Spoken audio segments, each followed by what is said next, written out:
Bismillahirrahmanirrahim. Assalamualaikum warahmatullahi wabarakatuh. Baik, anak-anakku yang Bapak banggakan, kita jumpa lagi dalam pembelajaran akuntansi.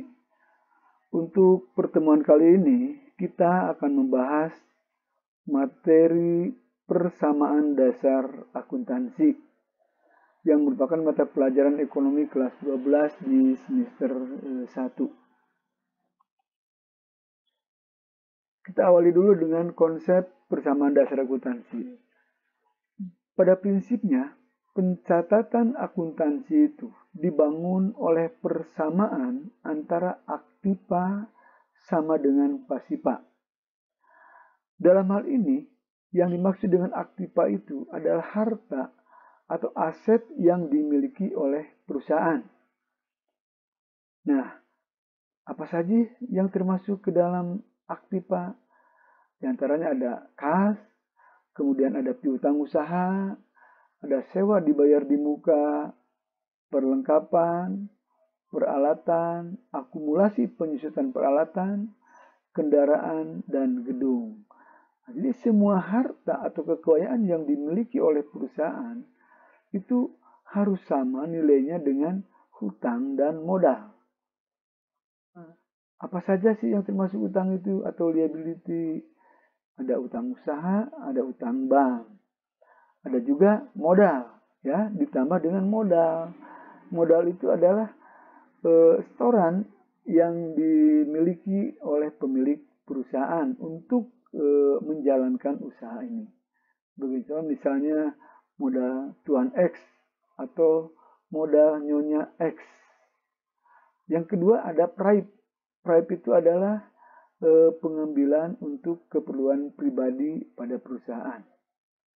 Jadi sekali lagi, pada prinsipnya harta yang dimiliki oleh perusahaan itu sama dengan pasiva ataupun hutang dan modal perusahaan.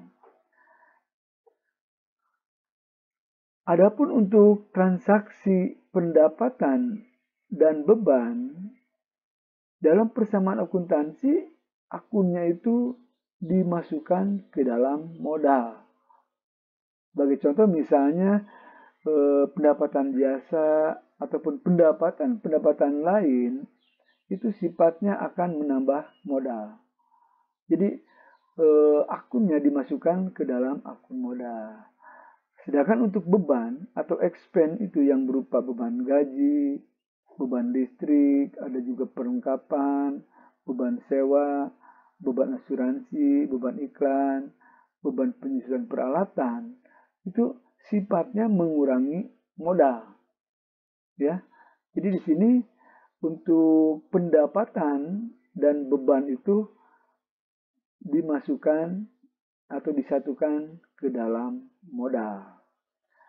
Baik anak-anakku yang Bapak banggakan, kita akan mencoba memberikan contoh-contoh ataupun format bagaimana persamaan dasar akuntansi itu. Ini bentuk dari persamaan dasar akuntansi, kolomnya seperti ini. Di sini ada kolom tanggal, kemudian kolom aktiva atau harta yang terdiri dari kas, piutang, perlengkapan, peralatan, dan sebagainya, termasuk gedung kalau ada di sebagainya. Di sini dicatat di dalam kolom ini. Nah, tadi dikatakan ini harus sama dengan hutang dan modal. Nah, di sini nanti ada kolom hutang dan kolom modal. Kemudian keterangan. Ini sebagai apa gitu ya. Ini. Nah, kita lihat contoh pencatatan transaksi ke dalam persamaan dasar akuntansi. Misalnya nih, tanggal 1 Maret 2021, Nyonya Yani memulai usaha salon dengan nama Yani Salon. Beliau menginvestasikan uang tunai sebesar 5 juta rupiah. Kemudian beliau juga menginvestasikan peralatan salon senilai 10 juta rupiah dan juga bangunan senilai 50 juta rupiah. Ini merupakan awal ya. Awal atau Nyonya Yani memulai usaha salon. Nah, di sini dengan adanya setoran uang tunai dari Nyonya Yani, kalau kita analisis itu merupakan adanya penambahan aset bagi perusahaan yang berupa uang tunai, dalam hal ini kas, sebesar berapa? 5 juta rupiah. Jadi kita catat di dalam kolom aktiva, ya, kolom kas, kita simpan 5 juta rupiah sebagai setoran awal dari Nyonya Yani. Yang kedua, adanya penambahan peralatan salon senilai 10 juta. Jadi kita catat dalam kolom peralatan 10 juta rupiah sebagai investasi dari Nyonya Yani. Dan yang ketiga, misalnya ada bangunan senilai 50 juta, kita catat di kolom bangunan senilai 50 juta. Nah, semua yang disetorkan oleh Nyonya Yani, mulai dari kas, peralatan, dan bangunan, kita jumlahkan. Ternyata jumlahnya itu 65 juta rupiah. Ini merupakan modal ataupun investasi yang disetorkan untuk menjalankan usaha. Maka di sini aktiva itu harus sama dengan pasiva. Ya. Jadi aset yang dimiliki oleh perusahaan itu nanti nilainya akan sama dengan pasiva yang ada di sini. Apa yang disetorkan oleh Nyonya Yani itu merupakan modal untuk menjalankan usaha.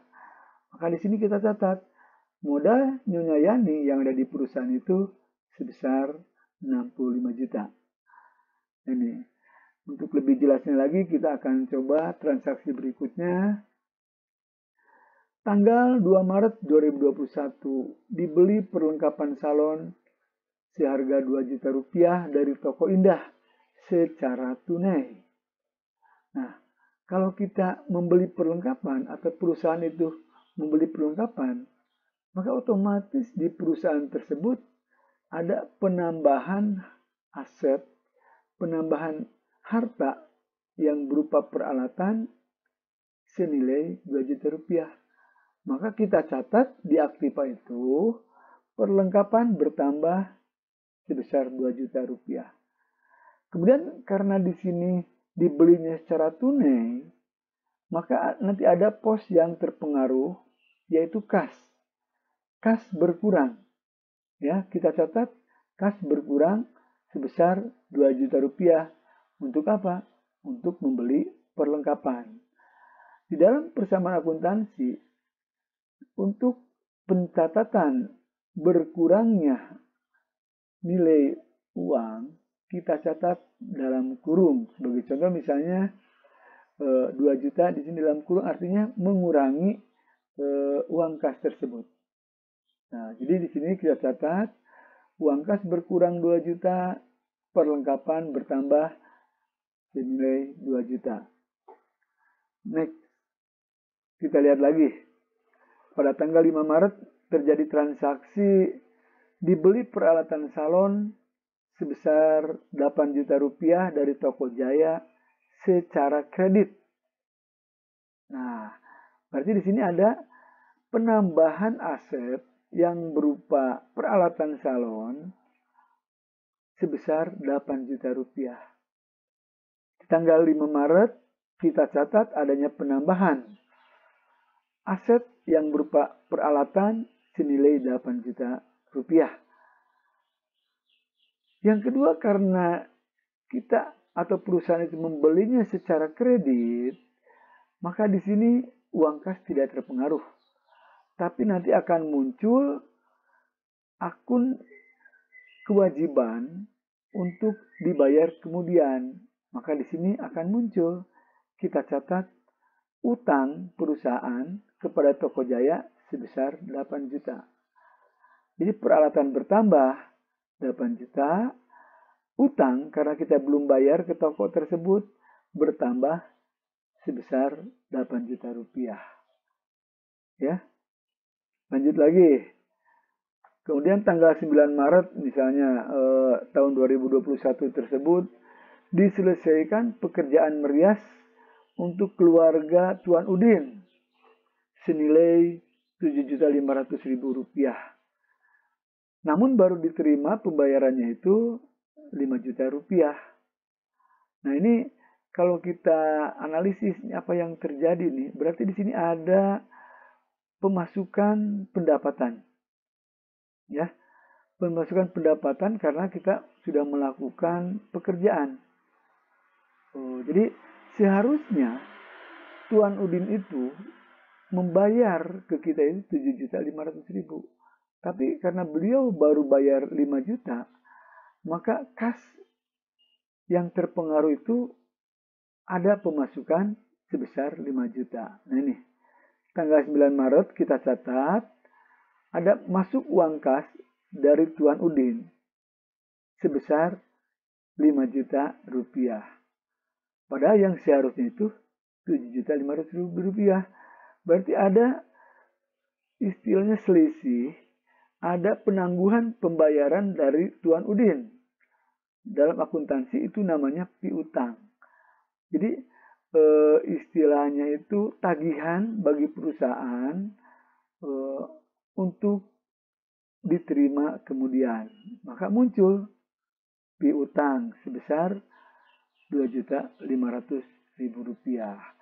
Nah, dengan demikian karena di sini adanya pendapatan dari perusahaan itu, maka modal Nyonya Yani otomatis bertambah. Berapa? Ya senilai pendapatan itu sebesar Rp7.500.000. Keterangannya pendapatan. Namun karena Tuan Udin itu baru bayar 5 juta, jadi nanti ada piutang tagihan bagi kita sebesar Rp2.500.000. Next. Tanggal 10 Maret 2021. Nah, ini dibayar gaji pegawai sebesar Rp1 juta. Dibayar gaji pegawai. Apa nih yang terpengaruh nih? Nah, karena kita mengeluarkan uang membayar gaji pegawai, nah otomatis uang kas yang ada di kita itu berkurang. Di sini catat tanggal 10 Maret ada pengeluaran kas sebesar Rp1 juta untuk apa? Untuk membayar gaji, ya, sebagai beban gaji karena adanya pembayaran gaji. Dengan demikian akan terpengaruh kepada modal Yani. Ketika beban bertambah, maka modal Nyonya Yani juga akan berkurang. Kita tulis dalam kurung 1 juta. Dibayar gaji pegawai sebesar 1 juta, maka modal Nyonya Yani berkurang senilai 1 juta. Sebagai apa? Beban gaji.